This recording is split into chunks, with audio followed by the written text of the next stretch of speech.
Hi, my name is Mike. This is Wisdom Springs from Strong Nation. Hope you enjoy the last episode. And in this video, you will learn the dangers of mentorship. I will be right back. In leadership, they say example is not the only thing, but the main thing. So let's hear from Tim Kolawai what this episode is all about. Hi, distinguished fellow. My name is Tim Kolawai, your value enhancement coach, and by the grace of God, the president of Strong Nation.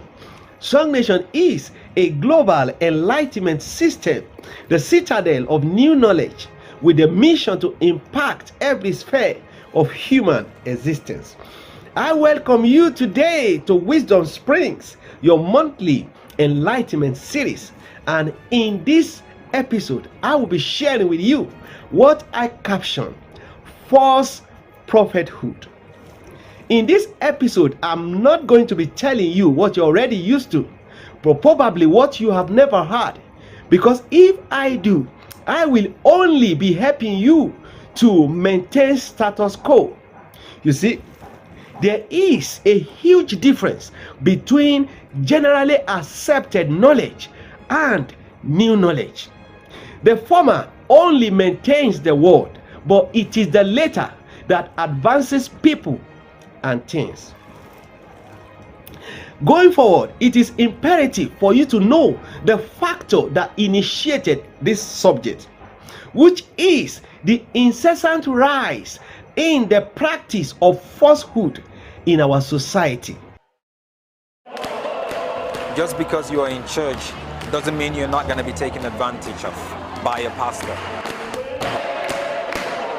Here in South Africa, there's been several high-profile court cases featuring disgraced pastors. There's been charges of rape, fraud, and money laundering. As a church-going South African myself, I want to know why is this happening and what is being done about it.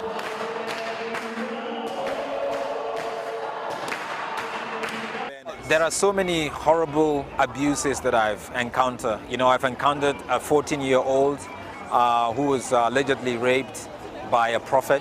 I've come across people who have lost money and they give all their money to the prophet and now they live in a garage.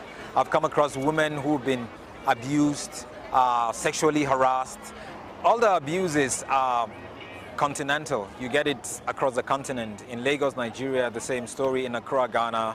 But being in South Africa for me, myself, and looking at why people are flocking to these churches, I see there's a very sense of hopelessness in life. Your life has no meaning. You're trying to get meaning to your life. There's also desperation and trying to get out of poverty. These pastors come from other places, they erect tents and suddenly they perform miracles, and we want to see miracles happening without working for it. It's so absurd. Society. You see, false mentors, role models, and false prophets, so-called, are rising everywhere at an alarming rate, and the masses are confused. They are confused as to who to trust or follow. Please hear me. Of all the atrocities and evil things that men do, false prophethood is the dirtiest. And the reason why these ugly incidents have been gaining root is because of the ignorance of the masses. The masses know so little about this being that is called man. They are ignorant of the ultimate purpose, the inestimable value, and the awesomeness that is associated to this marvelous creation that is referred to as man. It is true that those who are ignorant of their self-worth will eventually become an object of abuse, but that will never be your story. Now, the masses fail to understand that man was not created to look like man. Rather, man was created to look like a super being in the class of God. Now, man was created to look like a higher being. Now, this is what I mean. Being human is the least version of yourself. Being human is the least status you can ever assume. Now, you are created to start as human, then given the opportunity to transform into superhuman through a continuous value enhancement process. Although man had lost the address to this principal place of enhancement, but this is the reason why God has sent me to help you rediscover this lost address. Now, let me show you the mandate that created man. According to the principal book, Genesis 1:26, it reads, "And God said, let us make man in our image, after our likeness." Can you see that? Meaning man was made to look like a super being in the class of God. Now let's read on. "And let them have dominion." Wait a minute. You will agree with me that it is impossible for someone to experience dominion just by being ordinary. You have to become extraordinary to taste dominion. In the same vein, no one can taste dominion just by being human.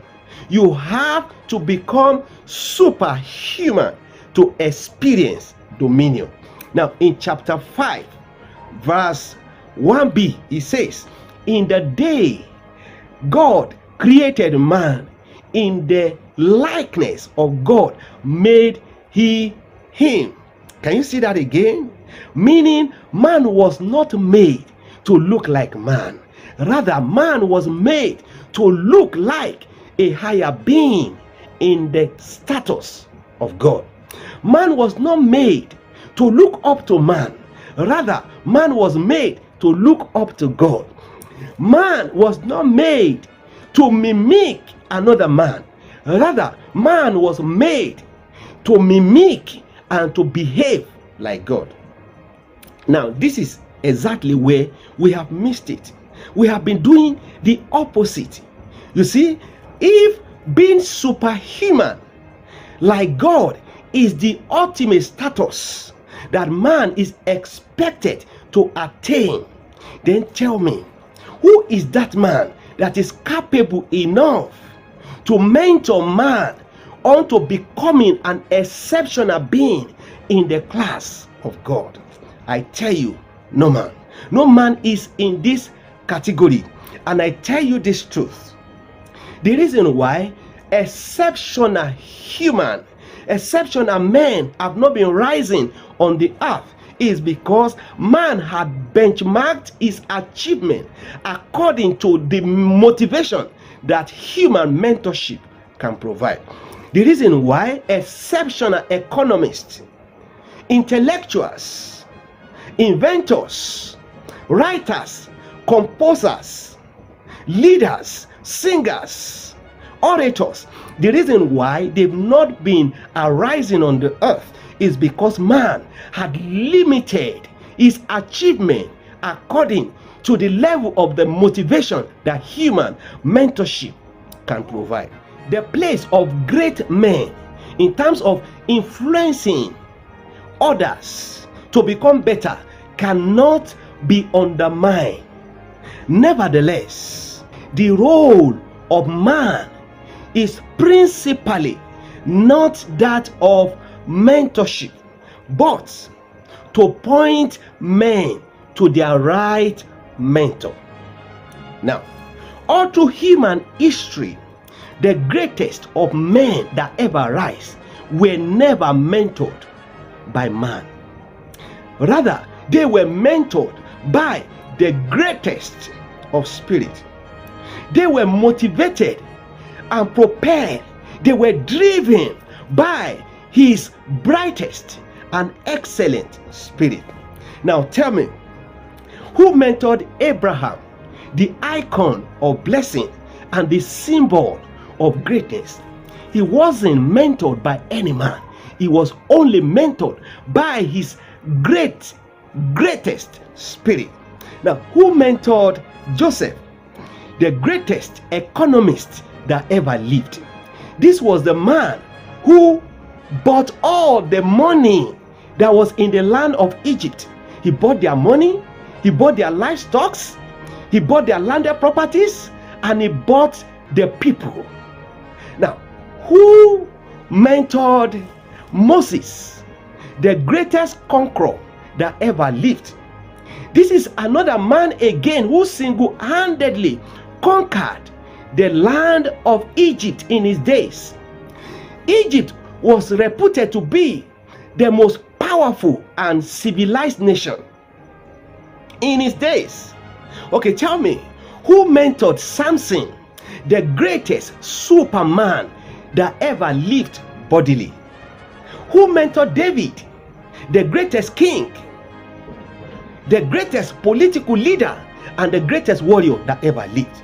He wasn't mentored by man. Rather, he was mentored by his excellent spirit. We are told, and David behaved himself wisely because there was an excellent spirit driving him to behave intelligently, to behave wisely. Now, tell me, who mentored Elijah, the prophet of fire? Who mentored Daniel, the greatest intellectual that ever lived? Tell me, who mentored John the Baptist, the greatest man that was born of a woman? Who mentored Apostle Paul, the most prolific writer of the age? All of these men were not mentored by man. Rather, they were mentored by the brightest, by the excellent spirit of God. I told you that the reason why exceptional men have not been rising on the earth is simply because man had benchmarked his stride according to the level of the motivation that human mentorship can provide. But there is a new agenda. There is the latest agenda. God is set to hand you over to your inner coach. God wants to mentor you via his excellent and brightest spirit. God wants to propel you. God wants to drive you. God wants to motivate you via the greatest inner motivator of men. Because every man takes strides in life according to his level of inner motivation. You see, when your inner motivation is weak, you will take strides, you will take steps like dwarfs. But when your inner motivation is great, you will take giant strides in life. Every man takes strides according to his level of inner motivation. Now, according to the principal book in 1 John 2:27, it reads, "The inner coach which you have received of him lives in you, and you need not that any man teaches you. But the same inner coach teaches you of all things, and is truth, and he is no lie. And even as he taught you, you shall abide in him." I want to focus the balance of this episode on the danger that is in having man as your mentor. Now, this danger exists because of the limitations that is associated with man. You see, every man that is born of a woman carries one form of limitation or the other. As a matter of truth, if you can find a man that has no limitation, then I can congratulate you, because it means you have found a perfect mentor. It means you have found perfect mentorship. But can you find such? Well, you will soon find out. Now, when you are mentored by man, you will copy his strength as well as his limitations. You will copy his expertise as well as his mistakes and errors. It is like when you make a photocopy of a document, you will observe that all the features that are in the original copy also appear on the duplicate copy, including the defects and the errors. You see, who mentors you matters a lot, because this is what determines who you eventually become. When you are mentored by a good man, you will turn out a good product. When you are mentored by a better man, you will turn out a better product.